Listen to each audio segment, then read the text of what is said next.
안녕하세요. 논문 읽어주는 여자입니다. 첫 번째로 제가 읽어드릴 논문은 리처드 플로리다의 The Creative Class and Economic Development입니다. 2014년에 발표된 논문이고요. 2002년 플로리다가 창조계급에 대해 쓴 The Rise of the Creative Class 이후 전 세계적으로 그의 이론과 창조계급, 창조도시에 대해서 수많은 담론이 생산됐고 학계에서도 많은 토론과 논쟁이 있었죠. 그 중에 주요한 쟁점에 대해서 플로리다가 반박하는 논문입니다.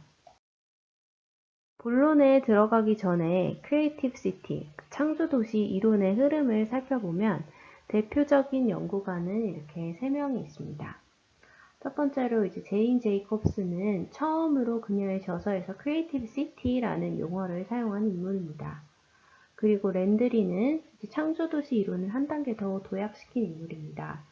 영국의 도시계획가로 유럽의 산업도시에 대해 연구했습니다. 산업이 쇠퇴한 유럽 도시들이 창조적인 아이디어를 활용해서 다시 높은 부가가치를 창출하는 현상을 강조하면서 유럽에서의 창조도시 이론에 불을 붙인 인물입니다. 그리고 마지막으로 오늘 이야기할 리처드 플로리다는 미국의 도시사회학자로 뒤에서도 이야기하겠지만 창조계급이라는 개념을 처음으로 도입한 사람입니다. 그럼 리처드 플로리다에 대해 더 자세히 설명드리겠습니다.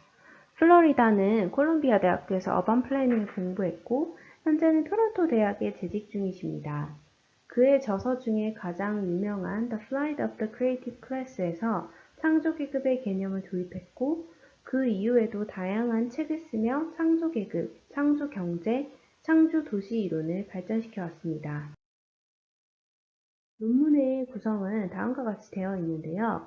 오늘은 첫 번째 챕터에서 설명하고 있는 플로리다 이론 전반에 대해 설명을 해드리겠습니다. 2장부터 결론까지의 내용은 플로리다 이론에 대한 논쟁과 플로리다의 반박, 그리고 설명을 담고 있는데요. 그 부분은 다음 영상에서 설명드리도록 하겠습니다. 첫 번째 챕터에서는 The Rise of Creative Class에 담긴 그의 이론을 요약해서 설명해주고 있습니다. 플로리다는 초기에는 하이테크 산업, 생산성 증진, 산업혁신 등에 대해서 연구를 했는데요. 그때 막스나 슌페터의 기술, 산업, 경제개혁과 관련된 이론에 많은 영향을 받습니다. 그러다 그의 저서에 가장 큰 영향을 미친 것은 제인 제이콥스였습니다. 플로리다는 그의 저서를 막스와 슌페터의 기술, 산업, 경제개혁과 관련된 이론과 제인 제이콥스의 장소, 클러스터링, 도시 이론의 결혼이라고까지 설명을 했습니다. 그래서 그는 사업체와 산업에 맞춰져 있던 경제 발전 분야의 초점을 사람과 장소로 확대하고자 했습니다. 그럼 왜 크리에이티비티에 주목했느냐? 플로리다에 따르면 1960에서 70년대 지식경제가 떠오르면서 피터 드러커와 다니엘 벨의 영향을 받았다고 합니다. 그러나 현대사회에서는 지식에서 한 단계 더 나아가서 혁신과 그리고 궁극적으로는 창의성이 중요함을 주장하게 됩니다. 그래서 그는 창의성에 대해 연구하면서 창의성을 기반으로 한 창조산업을 구별하게 되는데요. 여기 나온 다이어그램처럼 창의성과 과학, 기술, 경영, 예술, 디자인, 엔터테인먼트 사이에 강한 연관성을 포착하게 됩니다. 그리고 창의성과 더불어서 앞에서도 말했듯이 제인 제이콥스의 영향으로 장소 그 자체에 주목을 하게 됩니다. 특히 그는 기업은 효율성을 증진시키고 혁신은 도시 내에서 일어난다 라는 제인 제이콥스의 말에 강한 영감을 받았다고 합니다. 그리고 로버트 루커스에게 영감을 받아서 도시 내의 창조적인 사람들의 군집은 도시 성장의 원동력이다 라는 기본적인 아이디어를 정립하게 됩니다. 그 결과 장소가 포스트 포디즘 시대의 사회 경제적 기본 단위가 될 것임을 주장합니다. 그렇다면 크리에이티브 시티즈에서 진정한 휴먼 캐피탈이란 무엇일까에 대해 플로리다는 고민을 합니다. 그리고 기존에는 교육이 인적 자원을 나타내는 지표였다면 이제는 탤런트가 새로운 지표라고 이야기합니다. 그 이유는 학위, 교육 수준으로 판단하는 엘리트주의적 사고는 창의적 인재를 배제할 수 있기 때문에 완벽하지 않다는 것입니다.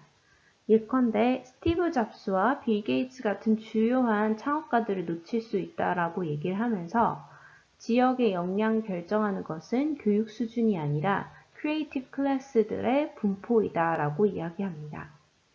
앞에서도 잠깐 창조 산업을 설명했지만 창조 계급의 직업군은 디자인, 엔터테인먼트, 미디어, 컴퓨터, 매니지먼트, 러, 메디슨, 파이낸스 등등이라고 이야기를 하고 이들의 직업군을 슈퍼 크리에이티브 클래스라고 이야기합니다. 플로리다는 그의 저서에서 클러스터링에 대해서도 이야기를 했는데요. 산업을 유입시키는 장소란 재능 있는 인재들이 모여있는 곳이다 라고 이야기합니다. 그리고 이러한 똑똑하고 재능 있는 인재들을 이끄는 장소는 자연적이고 문화적인 건축시설들이 잘 갖춰져 있는 곳, 즉 기초적인 기반시설부터 권위 있는 교육연구시설까지 모든 것이 갖춰진 곳이라고 이야기를 합니다. 그리고 또 재능 있는 인재들이 모여있는 곳이라고 합니다. 즉 정리해보면 사업체는 재능 있는 사람들이 있는 곳으로 유입이 되고 재능 있는 사람들은 환경이 잘 갖춰진 곳으로 이동한다 라고 말할 수 있습니다. 플로리다는 늘 지역 경제 성장을 연구했는데요. 그래서 지역 경제 성장의 세 가지 요소를 3T라고 정의하였습니다. 첫 번째 T는 테크놀로지. 그래서 기술은 자본주의의 혁신을 가능하게 한다라고 얘기를 합니다. 두 번째 T는 talent. 능력 있는 인재는 단순히 생산량을 늘리는 것이 아니라 창의적으로 새로운 상품과 새로운 시장을 창출한다라고 말합니다. 그리고 마지막으로 tolerance. 탤런트가 어떤 휴먼 캐피탈에 대한 얘기라면 톨러런스는 지역의 조건입니다. 그래서 톨러런스는 얼마나 재능 있는 인재를 그 지역이 받아들일 수 있는지, 얼마나 다양성을 포용할 수 있는지를 의미합니다. 예를 들어서 플로리다가 이야기했던 것 중 하나가 게이 인덱스가 있는데요. 말 그대로 그 지역에 게이가 얼마나 살고 있나로 그 지역의 포용성을 설명할 수 있다는 내용입니다. 이 집회에 대한 논란은 되게 많지만 톨러런스가 중요하다는 것을 강조하고 있습니다. 네, 그래서 여기까지 1장에 대한 내용을 중심으로 플로리다 이론을 함축적으로 설명해 봤습니다. 다음 영상에서는 논문의 후반부를 조금 더 설명드리겠습니다.